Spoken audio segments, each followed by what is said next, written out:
Hello my friends, welcome to Talk to Me Tuesday for Tuesday, April 14th, 2020. This is Jennifer.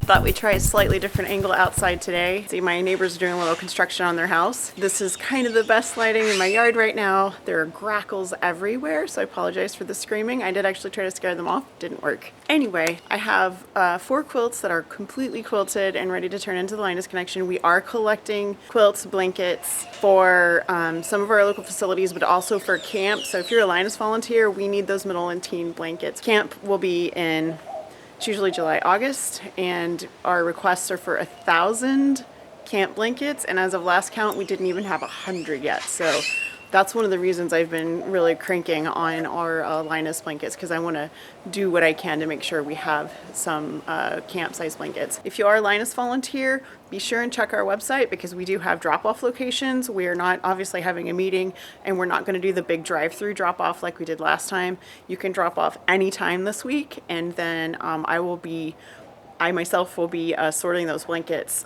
this weekend and getting them ready to go to our different organizations. So if you can get those dropped off this week, that would be awesome. And if you can't, if you're not well or you have any other reason not to drop them off, just save them. It's fine. They're not going to go to waste. We will still have a home for them later.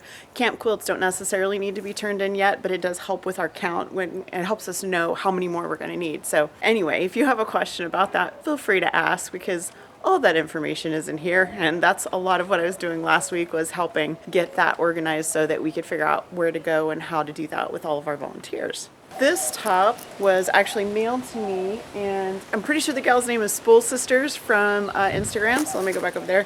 Sun's in my face, but that's okay. She sent me this top, but she said she didn't know who made it. It's just a sweet little wonky log cabin in purple and pink, so I did a really small meander on it because I used some Frankenstein batting. The back is the same baby print that I used I want to say a couple months ago. It says like princess and baby and all that kind of stuff, and I used it for the binding as well. I did that on all of these quilts. I used what was left from the back for the binding. This little guy, this is the Dr. Seuss panel that I had someone sent to me, I think it was last year during my birthday month, so April last year. I put this guy together at retreat in November. I actually ended up making a couple of orphan blocks because I had 2 more blocks than I needed to make a decent sized quilt. This one I just went to town with swirls and had a really good time doing swirls and little zigzag lines and tried to make it very Seussian. The red, white, and blue one next to it was also from retreat. That was just a variety of orphan blocks that different people had given me. The bottom right, those were blocks that Vicky sent me, and I think I might have already used the rest of them. There might be a couple left in my orphan blocks. I'm not entirely sure. She sent me a whole set. She had started them for our log cabin swap that we did on Talk to Me Tuesday, and then decided she didn't want those to be her swap blocks, so she just donated them for Linus. The one way down on the end, the orange and green and purple one, that's the top I made. I don't know, guys, I've lost all track of time. It was a month and a half ago maybe I made this quilt top, and it had started out as a different top where I had sewn a whole bunch of blocks together with no sashing or anything, and I ripped them all apart, put sashing on them, swapped some of the blocks out, and then made an entire quilt top out of that. The exception of the Dr. Seuss, which I did swirls all over, the others are all done in meanders of varying sizes. It's kind of my zen go-to. It just makes me feel good kind of free motion quilt thing to do.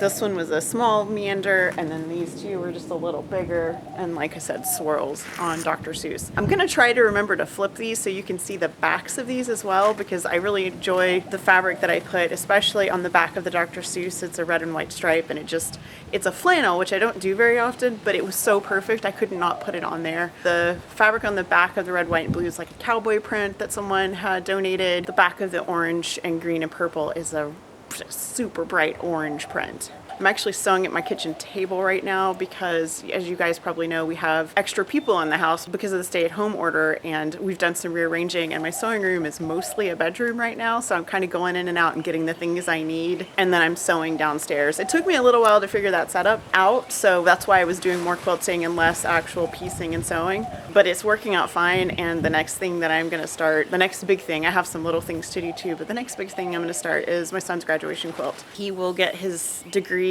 in physics from University of Texas at Dallas in just a few weeks.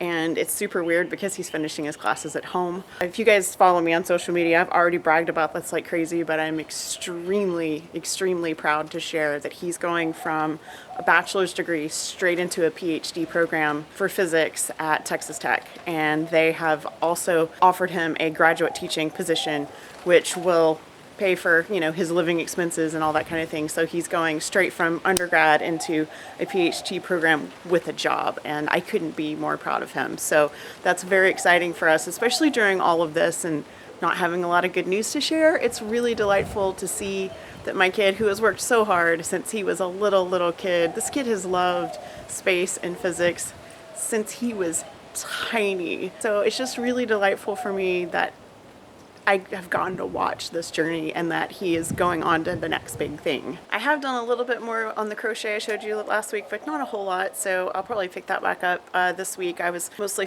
focusing on getting these trimmed and the binding cut and getting my sewing situation sorted out, figuring out how I wanted to do that. Be sure and stop by Fandom and Stitches tomorrow for the next installment of Jeannie's amazing Kingdom Hearts quilt-along, and I would love to see you over in the Sew Hooked Facebook group. People are still quilting along. We've seen some beautiful finished tops. We've seen lots of good progress, and it's just generally just a happy place to be. And all of our other Facebook groups, as you guys know, are open to members and sharing, and I hope that you take advantage of the positive resources that you have right now, especially if you're feeling it after being home for a month or more. If you're starting to feel it, jump in there and participate, and I think it'll help. You guys have a very wonderful crafty week. I hope that you're all well. I hope you're staying safe, and I will see you next week. Bye.